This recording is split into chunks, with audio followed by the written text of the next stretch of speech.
राधे राधे दोस्तों, आज मैं शीतला माता की कथा सुनाने जा रही हूँ। शीतला माता की पूजा का पर्व हर साल चैत महीने की कृष्ण पक्ष की अष्टमी तिथि पर मनाया जाता है। इस दिन शीतला माता की पूजा का विधान है।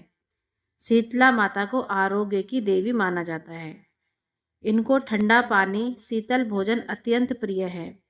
यही कारण है कि माता का भोग एक दिन पहले यानी कि सप्तमी तिथि को तैयार कर लिया जाता है। पूजा के साथ व्रत में कथा पढ़ने का बहुत महत्व है। पौराणिक कथा के अनुसार एक बार शीतला माता को पृथ्वी पर भ्रमण करने की इच्छा हुई।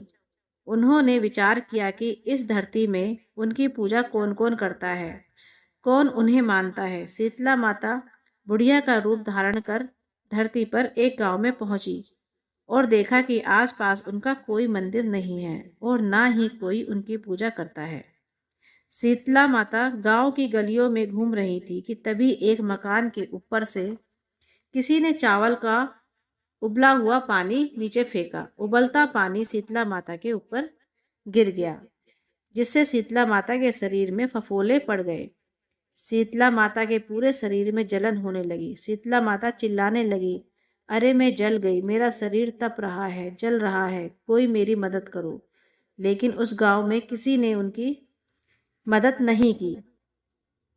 एक कुम्हारिन अपने घर के बाहर बैठी थी। उसने देखा कि बूढ़ी काफी जल गई है, तो महिला ने बूढ़ी माई पर खूब ठंडा पानी डाला। बोली, हे माँ, मेरे घर में रात की बनी हुई राबड़ी रखी है और थोड़ा सा दही भी है, तुम दही और राबड़ी खा लो। तो बूढ़ी माई ने ठंडी राबड़ी और दही खाया तो शरीर में ठंडक मिली। महिला की नज़र उस बूढ़ी माई के सिर के पीछे पड़ी तो कुम्हारिन ने देखा कि एक आंख बालों के अंदर छिपी हुई है। यह देखकर वह कुम्हारिन डर के मारे घबराकर भागने लगी। इसी दौरान उस बूढ़ी माई ने कहा, रुक जा बेटी, तू डर मत, मैं कोई भूत प्रेत नहीं हूँ, मैं शीतला देवी हूँ। मैं तो इस धरती पर यह देखने आई थी कि मुझे कोई मानता भी है या नहीं, मेरी कौन पूजा करता है। इतना कहकर माता चार भुजा वाली, हीरे जवाहरात के आभूषण पहने, सिर पर स्वर्ण मुकुट धारण किए अपने असली रूप में प्रकट हो गई। माता के दर्शन कर महिला सोचने लगी कि अब मैं गरीब इन माता को कहाँ बैठाऊं। उसने देवी से कहा, मेरे घर में आपको बैठाने का स्थान नहीं है, मैं आपकी सेवा कैसे करूं। तो शीतला माता प्रसन्न होकर उस महिला के घर में खड़े गधे पर बैठ गई। उन्होंने एक हाथ में झाड़ू तथा दूसरे हाथ में डलिया लेकर महिला के घर की दरिद्रता को झाड़ कर डलिया में भरकर फेंक दिया। साथ ही महिला से वरदान मांगने को कहा।